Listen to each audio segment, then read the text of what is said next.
So Josh and I are doing a little shopping today. Do you have J. Crew in Canada? I'm not sure, honestly. Not where I'm from. We have the internet, they could get it shipped, but I usually wear J. Crew 484 chinos. They're my favorite. They fit my skinny legs ever so nicely. But I ripped my pair of my favorite graphite colors when I was trying to move the deadlift platform. So they have, this is supposed to be new, it's a J. Crew stretch 484. So they have like 2% of elastane in them. A little stretchy, so maybe I could hit a squat PR in these pants. So these ones are the stretch ones. Now, normally I've always gotten 33, 32 because I have like a thick waist and I want them a little wider, but with the stretch, you can do your squats. Yeah, the 484 is like the J. Crew's slimmest pants. So if you don't have max size legs, you can't even get in the 484s, which I know a lot of you are jealous because they're fantastic. They're very slim throughout. Then I always get them, you get them a little bit longer so you can put like a cuff on there. Josh has to stop at Starbucks. I need to see because he's a basic white girl. White girl. What's your go-to thing? I change it up every time. I'm gonna get an Americano today. I have no idea what that is. It's a really strong coffee. It looks so cute, man. Oh yeah. I can barely like move. Check out these Zara pants, guys. This is fashion. Look how much fashion they added to this. You get 2 sections of fashion. Is there more? Only 2. More than that, it'd be too much fashion. Alright, so we've been chilling for a little bit, watching some YouTube. But we're gonna head over to the warehouse now. We're gonna do some squats tonight. Yes. What are you squatting? I'm doing What are we squatting? 410, I think? Yeah. For some triples? I was gonna do 5. Yeah? 5s. 500s? No, not 500. 5 reps. No, I can't do that. No? Maybe. Okay, maybe I'll With the power and motivation of the... Maybe I'll just do 3 then. Of the headfish.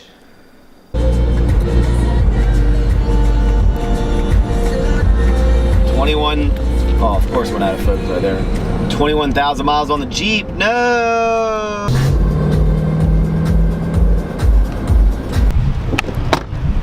Got some BCAAs, some stretchy pants. All right, the correct way, fully opened, right? Josh, do me a favor and open your monster. Just like however you would normally open your monsters. I need to see how you open yours. He's gonna judge you on. Okay, so I go like this. I know how you physically do it. Just open it. Just. You do the half thing. Everyone does it. Everyone does it. Yeah, look at this. There's another one. Full one. People have been Snapchatting me. What are you talking about? Then like people have been Snapchatting me. It bothers me. Look at this. Let me show you something. See, this is the correct way to open a can. Fully open. Not this half thing. Okay, so you mean like... No one does Yeah, that's how you're supposed to do it. No one does that. God, I can't stand you guys. Squats. How you feeling, man? You feeling ready to squat? I'm still sore from 2 days ago. Yeah, me neither. Looks like a dingo. Kobe. Kobe. All right, so done with the workout. I wanted to take a minute or two and kind of talk about Josh because, like I said in the previous video, he was my coach for the past like 4 training cycles. And a lot of people always question, how coaches choose what type of program they give. So I figured I'd let Josh speak and talk about why he structured my programming the way he did, and like maybe like how he sees me as a lifter and what he thinks that I need as to, in relation to programming. Yeah. So the biggest thing is like everyone kind of has their own style in terms of programming. I personally like linear, so that's the method that I decided to program Maxx in. The biggest thing with you is that that I notice, and your viewers might notice, that you get really down on yourself when it comes to your bench press. I actually used to do the same thing, but for me it was with the deadlift. For years and years I was kind of stuck at around like a 500 deadlift. I had a fantastic squat. Like for example, in the 74 division, my squat was, as a junior at the time, 530, and my bench was 340.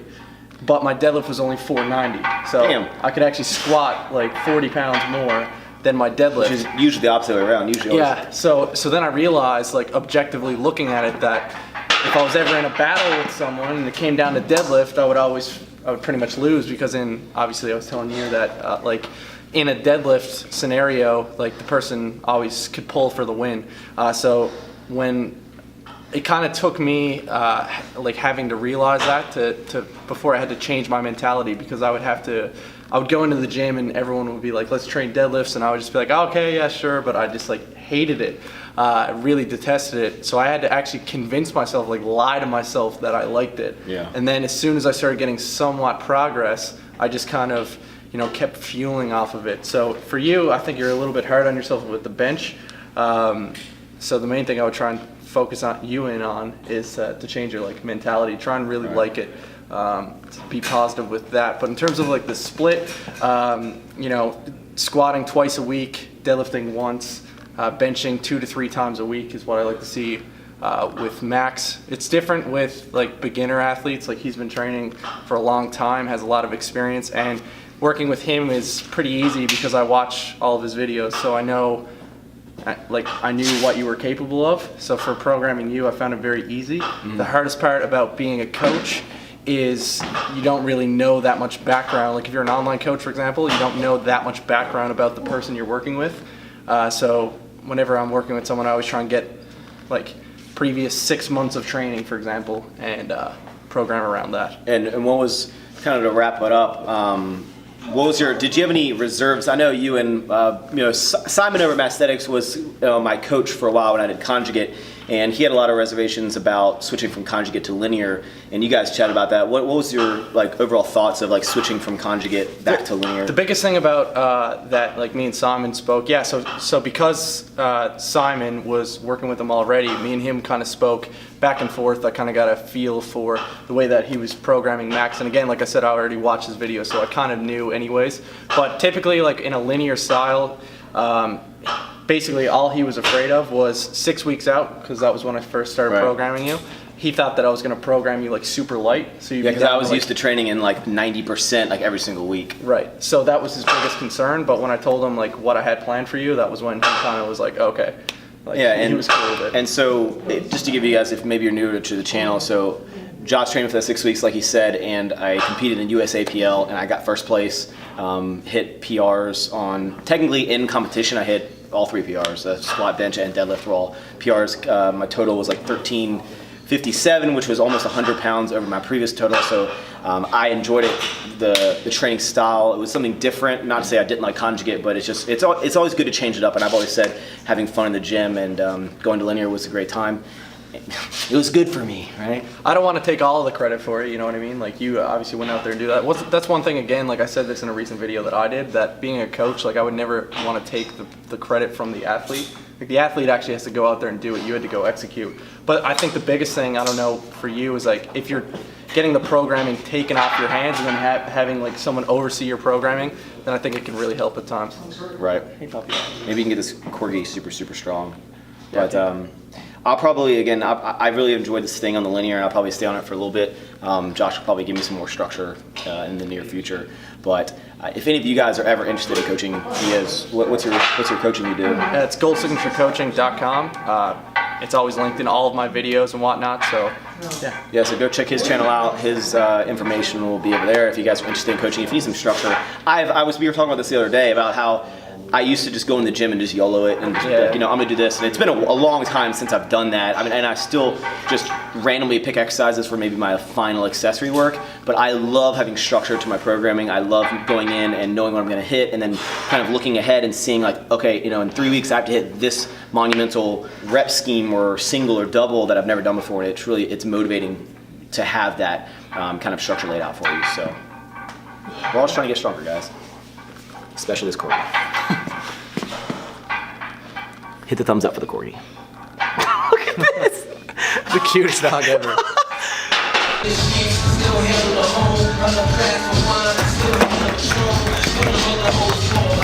Max the Pro Skater!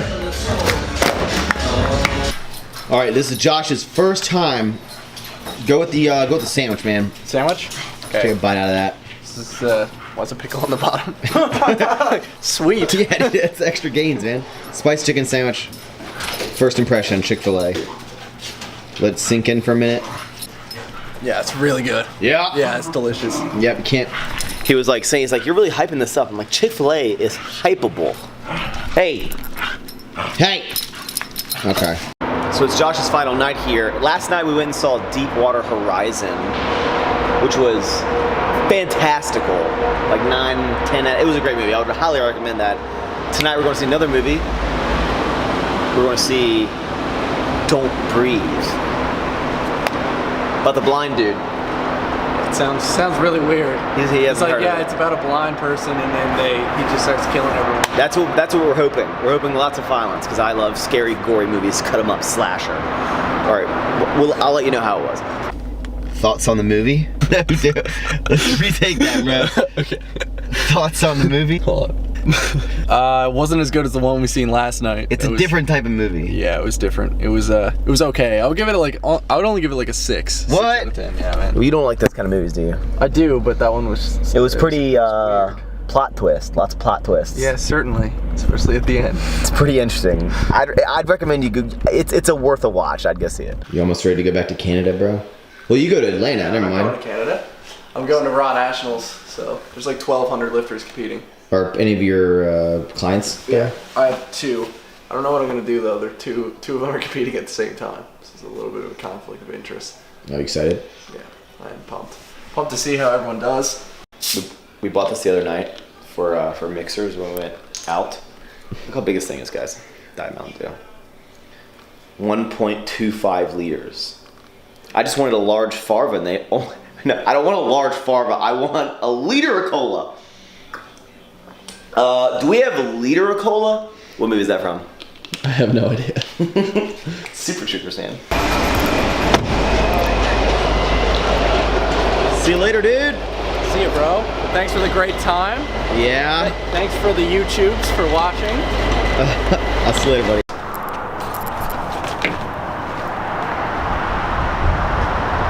Yes. Yes.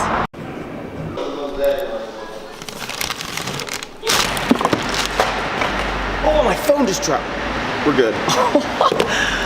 Stop that. Jeez. Okay. All right, guys. This package.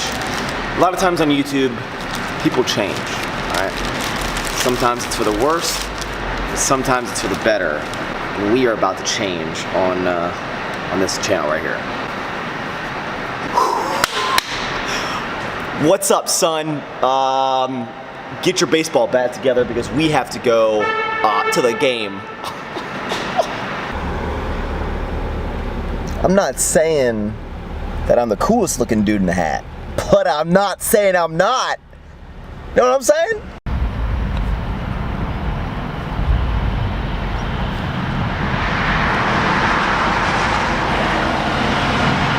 I can drive with the windows down and not mess up my hair. Woo! So I wanted to show you guys the office with it being painted white, and Peter, who went to go get some cleaning stuff, he was gonna throw away these fluorescent tubes, and he thought it'd be funny to recreate the guy who does like the lightsaber thing on YouTube, and he dropped it, and it literally exploded all over the floor. It was so loud, and there's just fluorescent tube glass everywhere. You were trying to recreate the guy doing the lightsaber, right? Yeah. It's just dropped. Oh my god, okay. Ooh, this is kind of how we ended the last video, right? Well, we're going to end this video right here. Oh, there's Nicholas. And we're going to get a chest workout in. Thank you guys for watching. Make sure you go check out Joshua's channel. It's in the description. Thumbs up for Dad Hat Max. Hey, son, you better behave before I... Oh, wait. Hold on. Is it this one? No. No, I was... Whip you into shape. There we go. All right. Goodbye.